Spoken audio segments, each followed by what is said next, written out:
37 വർഷങ്ങൾക്ക് ശേഷം കമൽ ഹാസനും മണിരത്നവും ഒന്നിച്ച ചിത്രമായിരുന്നു തഗ് ലൈഫ്. ക്യാമറയ്ക്ക് മുന്നിലും പിന്നിലും വമ്പന്മാർ അണിനിരന്ന ചിത്രം മികച്ച വിജയം നേടുമെന്നാണ് പ്രതീക്ഷിച്ചിരുന്നത്. എങ്കിലും ഫലം നേരെ വിപരീതമായി. ചിത്രത്തിന് പ്രേക്ഷകരെ ആകർഷിക്കാനായില്ല എന്ന് മാത്രമല്ല, ബോക്സ് ഓഫീസിലും തകർന്നടിഞ്ഞ് കൂടുതൽ പ്രശ്നങ്ങളിലേക്ക് പോവുകയാണ്. ഏറെ വർഷങ്ങൾക്ക് ശേഷമാണ് മണിരത്നത്തിന്റെ ഒരു ചിത്രം ഇത്തരത്തിൽ പരാജയപ്പെടുന്നത്. ജൂൺ 5-ന് തിയേറ്ററുകളിലെത്തിയ ചിത്രം റിലീസ് ചെയ്ത് ഒരാഴ്ച തികയുന്നതിന് മുൻപ് തന്നെ തമിഴ്നാട്ടിലെ പല തിയേറ്ററുകളും പ്രദർശനം നിർത്തിവെച്ചിരിക്കുകയാണ്. കേരളത്തിലെ തിയേറ്ററുകളിൽ തഗ് ലൈഫ് എത്തിയിരുന്നുവെങ്കിലും പിന്നീട് ഇതിനു പകരം റിലീസ് ചിത്രമായ ഛോട്ടാ മുംബൈയാണ് പ്രദർശിപ്പിച്ചത്. ഇതിന് പിന്നാലെ ഇതാ ഇപ്പോൾ പുറത്തുവരുന്ന വിവരങ്ങൾ പ്രകാരം തങ്ങൾക്ക് സംഭവിച്ച നഷ്ടത്തിന് പകരം ആവശ്യപ്പെടാൻ ഒരുങ്ങുകയാണ് തമിഴ്നാട്ടിലെ തിയേറ്റർ ഉടമകൾ. സിനിമയുടെ വിതരണക്കാരായ റെഡ് ജെയിന്റ് മൂവീസിൽ നിന്നും നിർമ്മാതാക്കളായ മണിരത്നം, കമൽ ഹാസൻ എന്നിവരിൽ നിന്നുമാണ് തിയേറ്റർ ഉടമകൾ നഷ്ടപരിഹാരം ആവശ്യപ്പെടാനുള്ള നീക്കം നടത്തുന്നത്. മാത്രമല്ല, നെറ്റ്ഫ്ലിക്സുമായിട്ടാണ് തഗ് ലൈഫിന്റെ OTT കരാർ ഒപ്പിട്ടിരുന്നത്.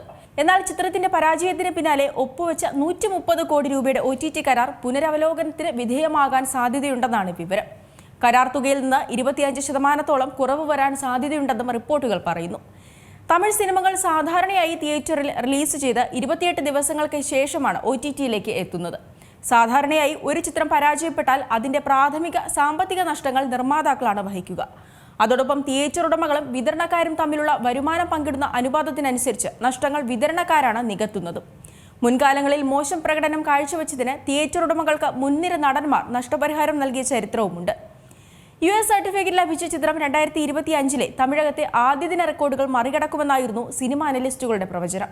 എന്നാൽ റിലീസ് ചെയ്ത് 2 ആഴ്ച പിന്നിട്ടിട്ടും ചിത്രം ബോക്സ് ഓഫീസിൽ കിതയ്ക്കുകയാണ്. ഇക്കഴിഞ്ഞ വെള്ളിയാഴ്ച വെറും 75 ലക്ഷം രൂപയാണ് എല്ലാ ഭാഷകളിൽ നിന്നുമായി ചിത്രം നേടിയത്. ഇതോടെ 9 ദിവസം കൊണ്ട് വെറും 44.75 കോടി രൂപയാണ് ചിത്രത്തിന് നേടാനായത്. അതേസമയം കമൽ ഹാസന്റേതായി 2022-ൽ പുറത്തിറങ്ങിയ വിക്രം മേൽപ്പറഞ്ഞ കാലയളവിൽ നിന്ന് 168 കോടി രൂപയാണ് നേടിയത്. നിരൂപകരിൽ നിന്നടക്കം പ്രചരിക്കുന്ന നെഗറ്റീവ് റിവ്യൂ ചിത്രത്തിന്റെ കളക്ഷനെ സാരമായി ബാധിച്ചിട്ടുണ്ടെന്നാണ് വിലയിരുത്തൽ. 15.75 കോടി രൂപ കളക്ഷൻ നേടിക്കൊണ്ട് മികച്ച ഓപ്പണിംഗ് തന്നെ ചിത്രം നേടിയിരുന്നുവെങ്കിലും പിന്നീട് ഒരു മുന്നേറ്റം കാഴ്ചവെക്കാൻ ചിത്രത്തിനായില്ല. അക്ഷയ് കുമാർ ചിത്രം ഹൗസ്ഫുൾ 5 തഗ് ലൈഫിന് തിരിച്ചടിയായെന്നും വിലയിരുത്തലുണ്ട്.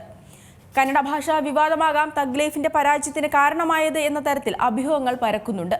ചെന്നൈയിൽ നടന്ന ചിത്രത്തിന്റെ ഓഡിയോ ലോഞ്ച് ചടങ്ങിൽ വെച്ചാണ് കന്നഡ ഭാഷയുടെ ഉത്ഭവത്തെ തമിഴുമായി ബന്ധപ്പെടുത്തി കമൽ ഹാസൻ പ്രസ്താവന നടത്തുന്നതും അത് വലിയ വിവാദങ്ങൾക്ക് വഴിവെക്കുന്നതും.